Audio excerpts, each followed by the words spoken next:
Bonjour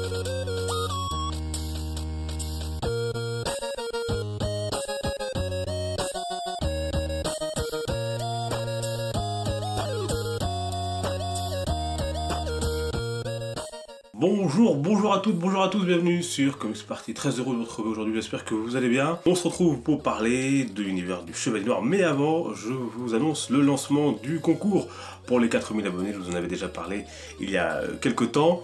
Rendez-vous donc à partir de 14h, lancement sur les réseaux sociaux, Facebook, Twitter, Instagram, Snapchat de ce concours. Vous voyez les différents lots à gagner, n'hésitez pas à participer. Merci encore à toutes celles et tous ceux qui ont rejoint la chaîne ces derniers temps, ça fait extrêmement plaisir. Merci à chacun d'entre vous pour les partages qu'on peut avoir dans les fils des commentaires, également sur les réseaux sociaux. C'est toujours un plaisir de parler avec vous de comics, de super-héros et de bien d'autres choses. Vraiment, merci à toutes et à tous. N'hésitez pas donc à participer à partir de 14h, donc sur tous les réseaux sociaux. Merci. On part donc du côté de Batman et on va s'intéresser à la Bat Family au sens général du terme. Bonne émission à toutes et à tous.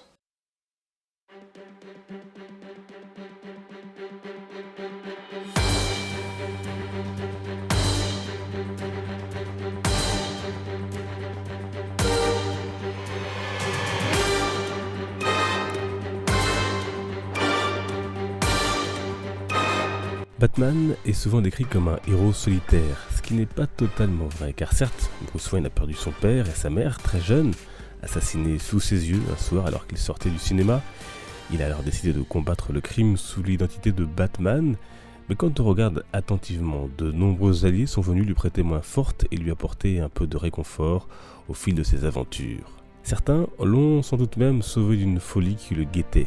Au premier rang d'entre eux, on se doit de citer son fidèle majordome, Alfred Pennyworth. Celui-ci est apparu dans les comics dès 1943, d'origine anglaise, c'est donc lui qui s'est occupé de l'éducation de Maître Bruce, comme il aime à l'appeler, après la mort de ses parents. Avant les New 52, il a pris la suite de son père en tant que majordome auprès de la famille Wayne. Il connaît bien évidemment la double identité de son maître et l'aide dans bon nombre de ses missions. Bien souvent, selon les versions, on lui attribue des origines d'anciens espions britanniques, voire d'anciens soldats comme dans Batman Terre 1. D'ailleurs, au début, son nom de famille n'était pas Pennyworth, mais Beagle. Le changement n'est apparu qu'en 1954. Et le saviez-vous, Alfred a également été brièvement un super-héros. Suite à un accident survenu dans la Batcave, doté notamment d'une super force, il se faisait appeler l'Aigle. Parmi la garde rapprochée du Chevalier Noir, il y a bien sûr Robin, ou devrais-je dire les Robins, Dick Grayson devenu Nightwing, Jason Todd assassiné par le Joker, devenu Red Hood, Tim Drake et le dernier en date qui n'est autre que son fils biologique, Damian, enfant qu'il a eu avec Talia al Ghul, fille de son ennemi Ra's al Ghul. Pour en savoir plus sur ces Robins et les autres, n'hésitez pas à voir ou revoir l'émission que je leur avais consacrée il y a quelques mois.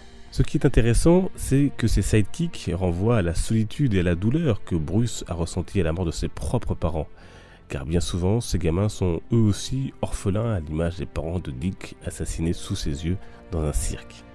Souvent difficiles et bornés, ils apportent tout de même un peu de tendresse et de douceur à un justicier qui voue sa vie au crime, souvent caché dans l'obscurité de sa Batcave ou des bas-fonds de Gotham City. Côté personnage féminin, on se doit bien sûr de parler de Barbara Gordon, fille adoptive du commissaire Gordon, autre allié du Chevalier Noir. Apparue en 1967, celle qui voulait devenir policière portera le costume de Batgirl, après le refus de Gordon de la voir prendre cette voie. Elle sauvera alors Bruce Wayne à un bal de charité qui d'abord réticent acceptera de la prendre aux côtés de Batman. Puis arrive Killing Joke, dans lequel elle se fait tirer dessus, à bout portant par le Joker, elle en sortira avec la colonne vertébrale brisée et en fauteuil roulant. Après diverses aventures, elle deviendra Oracle et sera les yeux et les oreilles de Batman, l'aidant dans ses missions grâce à ses capacités informatiques. Et puis, dans les New 52, grâce à une opération expérimentale, Barbara a retrouvé l'usage de ses jambes. Elle redevient Batgirl, elle vit ses propres aventures, tout en apportant son aide au reste de la Bat Family. D'autres personnages porteront d'ailleurs le costume de Batgirl, comme Elena Bertinelli, que l'on connaît comme Huntress, Stephanie Brown, alias Spoiler, ou bien sûr durant des années Cassandra Cain.